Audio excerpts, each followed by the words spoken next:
রাজা সীতারামের কাচারি বাড়ির সহ এর তৎসংলগ্ন যে দোল মঞ্চটি রয়েছে, এই জায়গাটি সংস্কার এবং সৌন্দর্য বর্ধন করে পর্যটন আকর্ষণে ইতিমধ্যে পরিণত করা হয়েছে।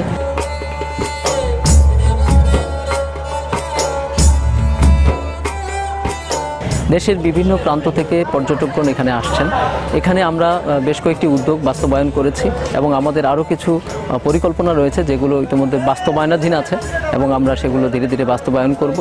এখানে ঈদের মতো একটি বড় উৎসবকে সামনে রেখে আমাদের দেশের উৎসবমুখর মানুষ এখানে আসছেন।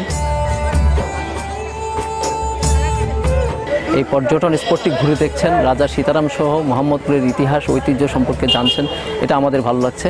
আমরা যে সকল উদ্যোগ আমাদের বাস্তবায়নাধীন রয়েছে সেগুলো সুষ্ঠু বাস্তবায়নের মাধ্যমে আমরা এই রাজা সীতারামের কাচারি বাড়িটিকে দেশের বিভিন্ন প্রান্তের মানুষের কাছে তুলে ধরতে পারবো, মোহাম্মদপুরের ইতিহাস এবং ঐতিহ্য সম্পর্কে তুলে ধরতে পারবো।